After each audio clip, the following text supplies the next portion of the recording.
Assalamualaikum warahmatullahi wabarakatuh. Selamat malam, Tachahau. Waalaikumsalam.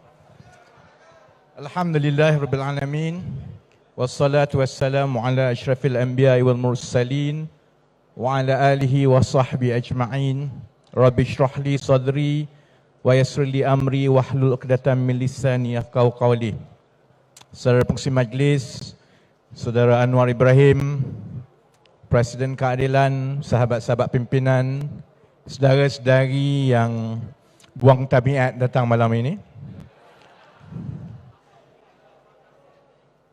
Kita sekarang berada di tempat yang saya selalu shopping sebelah ni kan.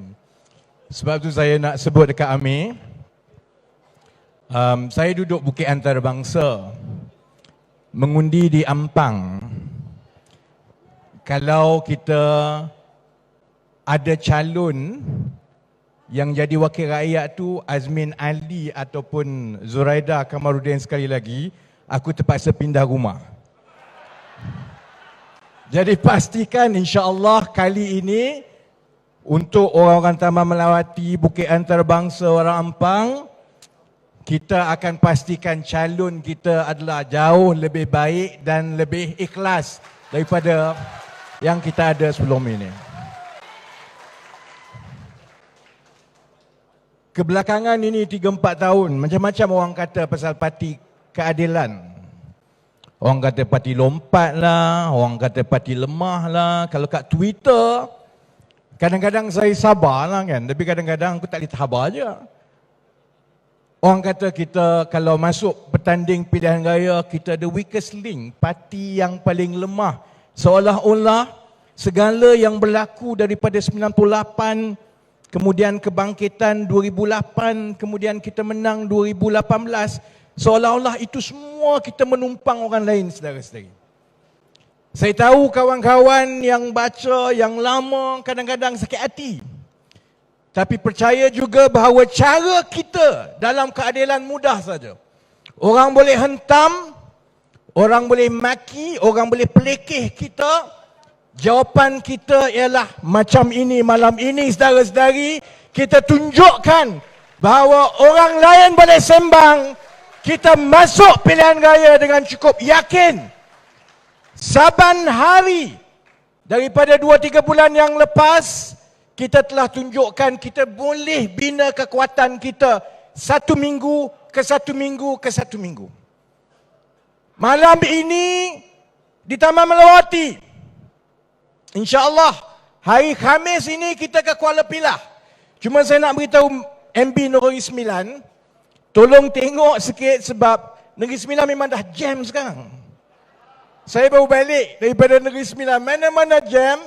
Kalau daripada Seremban nak pergi Kuala Pilah, kalau tak buat apa-apa, kalau kami semua turun, memang tak bergerak nanti. Kita nak tunjukkan saudara-saudari bahawa kita telah bina momentum yang baik.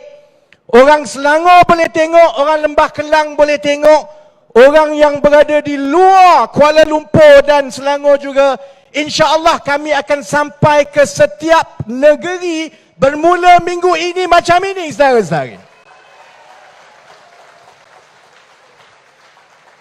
Pas sembang. Bila kali terakhir saudara-saudari tengok PAS berani buat ceramah besar? Bila, saudara-saudari? Dia dah jadi kerajaan, dia pun dah terikut-ikut dengan bersatu dengan UMNO. Dia sekarang guna kerajaan. Kalau nak buat program, nak berkempen, dia akan kerah segala jentera kerajaan untuk turun. Sebab kalau dia nak buat macam kita malam ini, dengan hanya air liur, kita tak bayar orang datang untuk dengar. Saudara-saudari, saya yakin PAS pun sekarang tak berani nak buat ceramah besar macam dengan kita masa zaman 2008-2013 dahulu.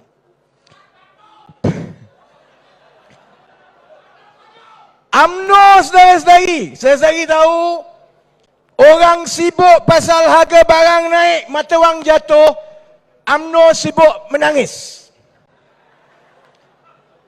Dia dah menangis untuk Najib. Kemudian dia menangis untuk Rosmah. Sekarang saya tahu, saya nak nasihatkan kawan-kawan dalam UMNO, tolong simpan air mata sikit sebab kamu kena menangis untuk Zahid pula lepas ini.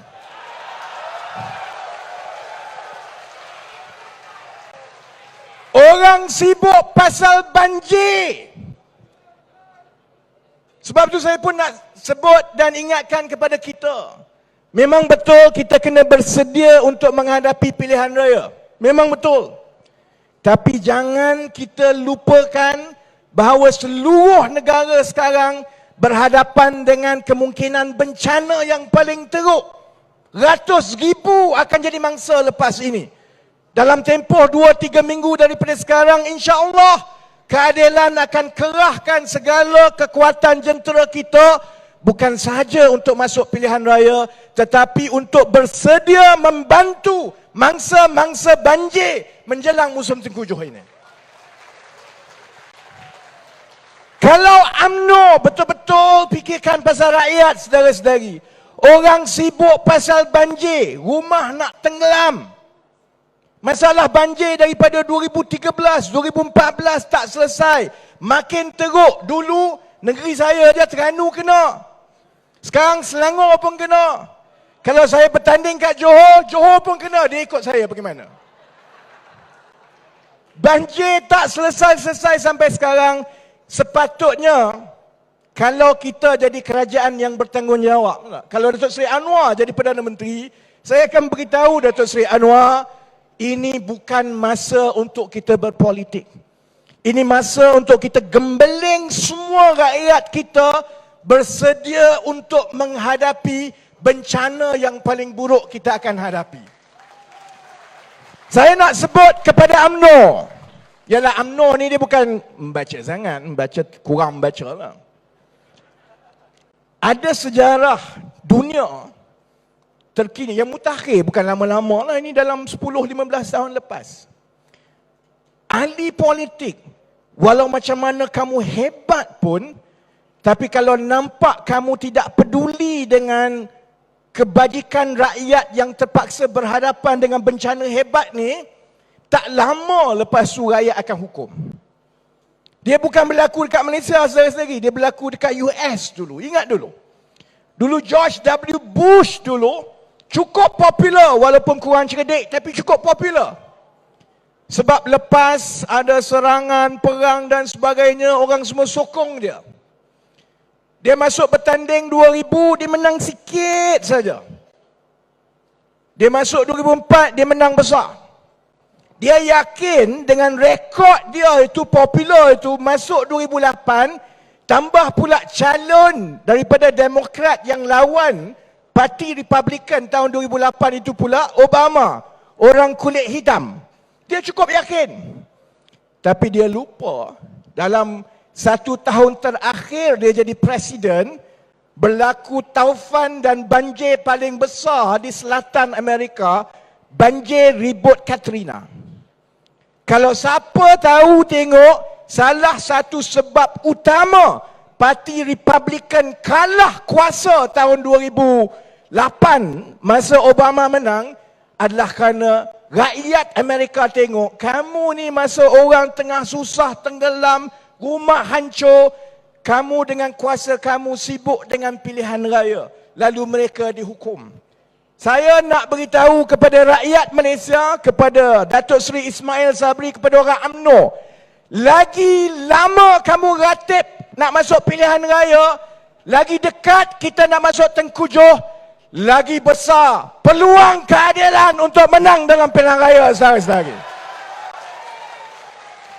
Sebab itu saudara-saudari, malam ini kita tunjukkan, minggu depan kita tunjukkan, minggu lepas itu kita akan tunjukkan, kalau kamu berani panggil pilihan raya masa banjir, kamu panggil.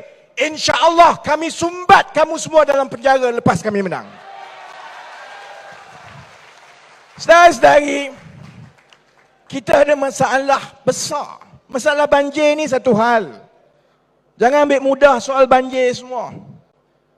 Masalah yang lagi besar ialah masalah kita tersangkut. Sebagai sebuah negara, kita sekarang ni jadi negara yang tersangkut. Nak pergi kanan tak boleh, nak pergi kiri tak boleh. Kiri sini, kanan sini. Naik atas tak boleh, turun bawah, tiap-tiap hari turun bawah. Kalau Datuk Seri Anwar jadi Perdana Menteri, dan Datuk Seri Anwar tahu, kadang-kadang dia suka, kadang-kadang dia menyampah dengan saya sebab itu. Sebab saya beritahu, tak mudah nak jadi Perdana Menteri sekarang.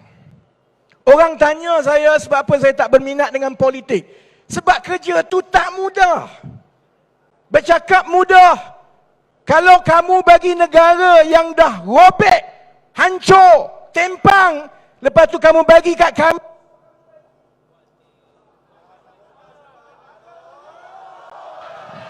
Dah. Bukan Rosmah tak? Ada lalu tak apa? Bukan Rosmah. Dulu kalau saya bercakap, tiba-tiba dia hilang. Mesti Rosmah ni kan. Bukan. Itu betul-betul kesalahan teknikal. Saya sebut kepada Datuk Seri Anwar, dulu saya kurang minat, sekarang pun saya takut. Sebab kita kalau menang, akan mewarisi negara yang sebenarnya cukup sakit. Tak mudah.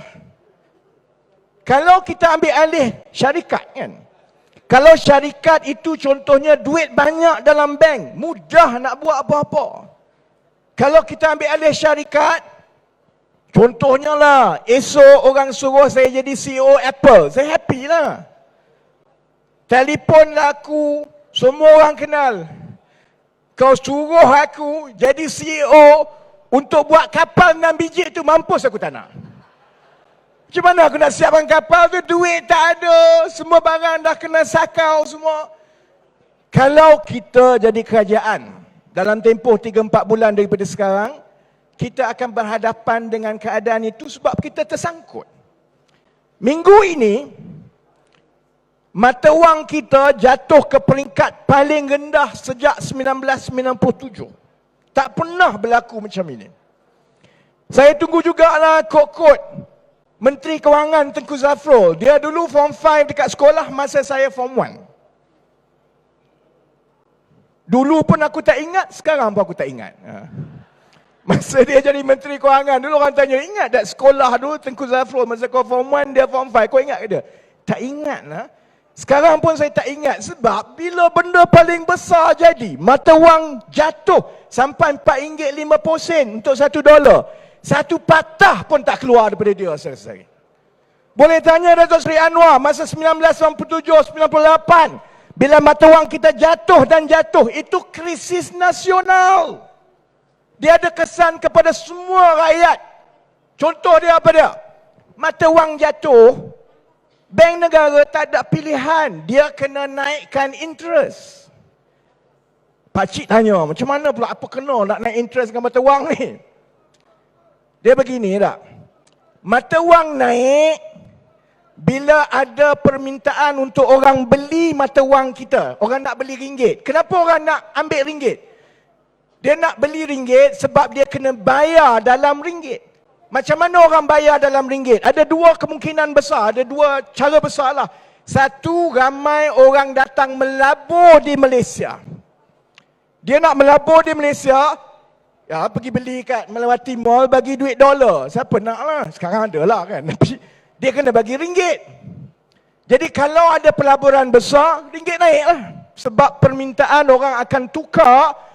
Nah, ambil, saya ada dolar, tapi saya nak melabur di Malaysia, saya kena belanja dalam ringgit. Saya nak ringgit. Lagi banyak permintaan, lagi ringgit naik. Cara kedua ialah apabila ada urusan dagang yang orang kena bayar dalam ringgit. Contohnya, bila kita ekspor barang kita keluar negara, orang lain beli barang kita, dia order, bila dia bayar, dia kena bayar dengan ringgit. Maksudnya, lagi tinggi ekspor kita, lagi bagus ekonomi kita, maka lagi banyak orang terpaksa tukar mata wang ke dalam ringgit untuk bayar kita. Mudah saja. Tak mudah untuk Ismail Sabri lah kan, tapi mudah untuk kita. Jadi bila tengok mata wang jatuh ini, jelas sekali bahawa ada benda tak kena dengan ekonomi kita. Apa kaitan kadar faedah pinjaman dengan mata wang turun naik. Pelabur-pelabur, dia ada duit banyak ni, satu dunia ni, dia tengok dekat mana aku nak letak duit aku untuk dapat pulangan. Pulangan yang paling mudah ialah dalam bentuk faedah yang bank bayar, 3%, 2%, 4%. Dahlah mata wang Malaysia ni tak bagus. Ekonomi nampak macam rapuh. Kemudian bila Amerika Syarikat, dia naikkan kadar bunga dia, kalau simpan duit, kadar faedah dia naik, sudah tentu orang kata, daripada aku letak kat Malaysia, dahlah tak ke mana, tak tahu apa cerita, baik aku letak duit kat Amerika. Jadi orang pelabur, termasuklah juga orang-orang kaya Malaysia jugalah, dia pun buat keluar duit daripada bank kita, dia tukar ke dolar, dia hantar ke Amerika Syarikat, simpan dalam akaun-akaun dolar. Bila itu berlaku, maka mata wang makin jatuh dan makin jatuh. Dan kalau kita jadi Gubernur Bank Negara pun, kita tidak ada pilihan lain kecuali nak kata untuk memastikan tidak teruk jatuh ni, kita naikkan sikit. Masalahnya bila naik kadar faedah ni, siapa jadi mangsa saudara-saudari? Rakyat biasa macam saudara-saudari. Walaupun saudara-saudari tak tukar duit dalam dolar, walaupun saudara-saudari tak ada simpanan di luar negara, saudara-saudari akan jadi mangsa dengan dua cara. Pertama, bayar langkah interest mahal lepas ni.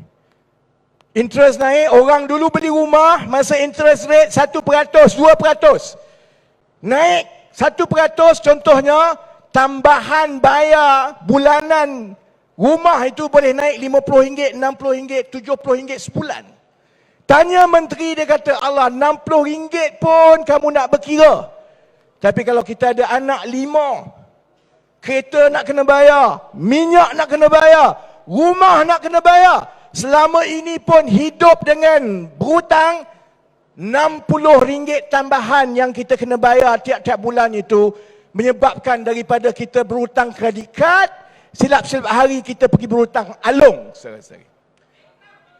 Itu beza dia apabila mata wang ini makin lama makin turun. Satu, interest rate. Yang kedua, yang turut kita rasai tiap-tiap hari saudara-saudari ialah harga barang makin naik. Sebab kita import barang. Kita tak tanam bawang sendiri. Cili pun silap-silap hari kita import. Beras pun kita import. Lembu lagi lah. Dulu percaya saya kat Syarizat. Sekarang padan muka. Lembu kita import. Kambing tak ada. Semua kita import saudara-saudari. Bila makanan kita import, kita tak ada pilihan lain. Bila mata wang kita turun, walaupun sebenarnya harga barang itu tak naik pun, tapi sebab kita kena bayar dengan mata wang yang lebih rendah, harga naik. Sebab itu harga kita makin naik dan makin naik. Yang ini yang saya marah kepada kerajaan yang ada sekarang. Bila kita tanya dia pasal harga barang naik, apa kamu nak buat? Bila kita tanya dia tentang kejatuhan mata wang, kau tengoklah, ya, selain daripada jawatan kuasa jihad, ya, yang lain saya tak nampak sendiri. Saya nak marah Ismail Sabri ni, kesian. Dia muka baik, muka dia muka blur je. Jadi nak marah pun tak sampai hati. Dulu senang masa zaman Najib dengan Rosmah, boleh hentam. Kalau Muhyiddin, kita marah dia, dia action balik, aku tekan button kang. Ini Ismail Sabri, aku tengok, alah nak marah dia pun, UMNO pun marah dia, PAS pun marah dia, kita pula marah dia. Tapi itu yang jadi masalah sekarang. Kita berhadapan dalam keadaan rakyat terpaksa tanggung kegagalan pengurusan negara. Bukan saja gagal, tapi kita punya ruang untuk kita bertindak itu makin nipis dan makin nipis. Kalau dalam bahasa ekonomi, kita kata Malaysia sekarang ni, fiscal space, ruang fiskal kita sangat nipis. Maksud dia begini, kalau saudara-saudari lah, gaji 3,000 sebulan, tak? Kalau belanja tu 2,000 sebulan, Ada 1,000 sebulan untuk kita simpan. Kalau ada emergency, kita boleh keluarkan duit. Maksudnya kalau jadi apa-apa banjir ke, kita adalah wang sikit untuk kita tangani masalah itu. Malaysia ni saudara-saudari, maksudnya begini.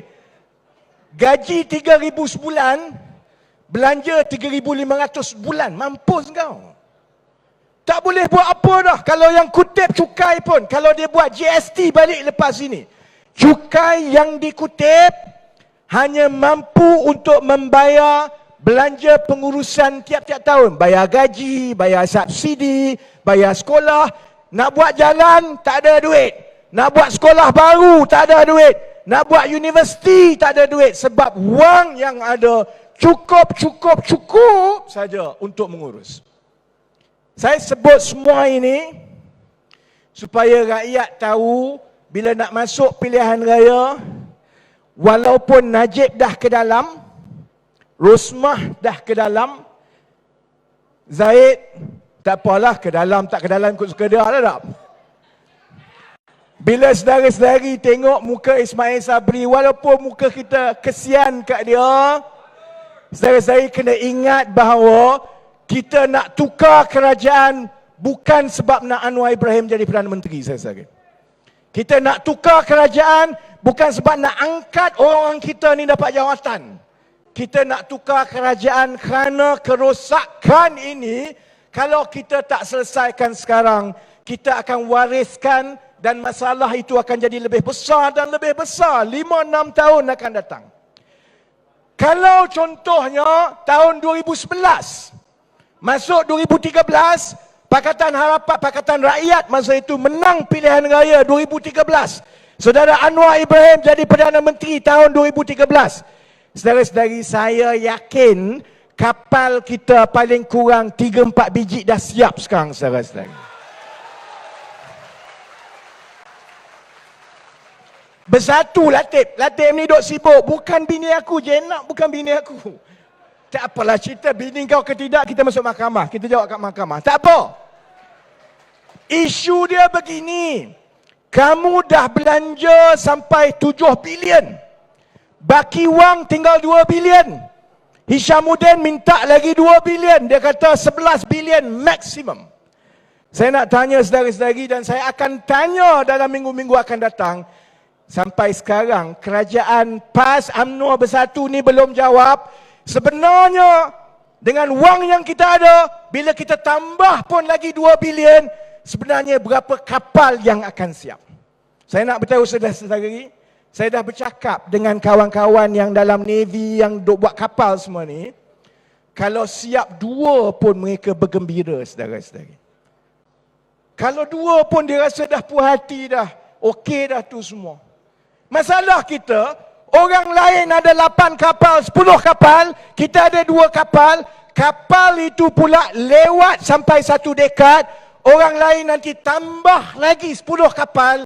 Akhirnya macam Amin kata tadi, kita jadi negara bahan lawak dunia. Bukan saja mengundi atas sampan, lawan orang lain pun. Indonesia datang kapal besar, Singapura datang kapal besar, China datang kapal besar. Kita dengan sampan kita, dengan kapas kita, saudara-saudari. Kalau saudara-saudari ada anak-anak yang jadi Navy ni, yang nak pergi berperang, apa perasaan saudara-saudari? Pak mentua saya, orang askar, ni zaman konfrontasi. Tadi dia beritahu, sekarang ni nak dekat pilihan raya, keluar pengumuman. Kerajaan sudah pun selesai membuat kajian untuk membayar imbuhan 1 kali kepada veteran-veteran tentera yang dulu-dulu ni 20-30 tahun. Dia kata, tiap-tiap kali pilihan raya aku dengar, tapi MARA dah naik, kaki tangan awam dah naik, menteri dah naik, askar dah lah dulu senjata pun tak ada, kena pandai-pandai sendiri. Sekarang ni dia nak bagi RM200 untuk 1 kali dalam 5 tahun pun dia berkira. Sebab duit tak ada.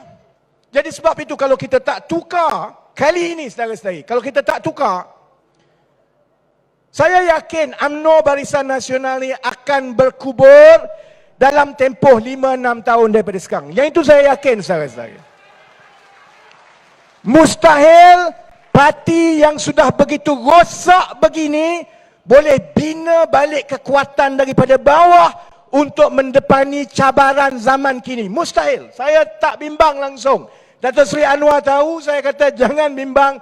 UMNO Barisan Nasional Bersatu PAS ni, dia tak boleh melepasi PRU kali ini. PRU yang akan datang, dia akan lemah.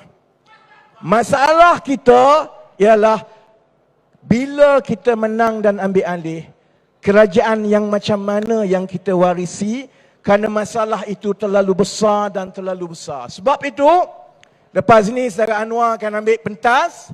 Saya nak tutup begini. Semangat yang baik, teruskan tiap-tiap minggu. Pastikan seberapa ramai turun di setiap kawasan di seluruh Malaysia kita turun untuk pilihan raya ini. Boleh ke tidak, saudara-saudari?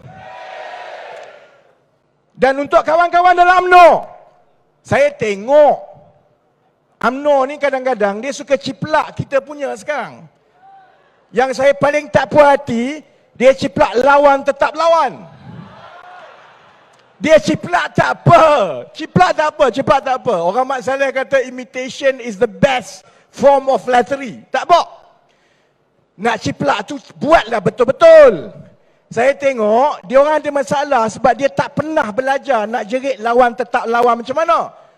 Saya tengok yang makcik-makcik, yang UMNO dekat mahkamah jerit. Saya tengok Azalina jerit. Dia jerit macam mana tu? Lawan tetap lawan. Dia bukan macam itu. Jadi saya nak tutup begini. Nak tutup begini. UMNO nak belajar daripada PKR, keadilan, lawan tetap lawan. Cara dia begini.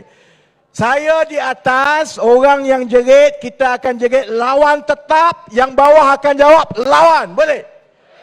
Okey, jadi kita tutup malam ini khas untuk Azalina dan kawan-kawan UMNO macam mana nak jerit lawan tetap lawan. Macam ni. Lawan tetap. Lawan tetap. Lawan tetap. Terima kasih. Assalamualaikum. Nandri Waalaikum.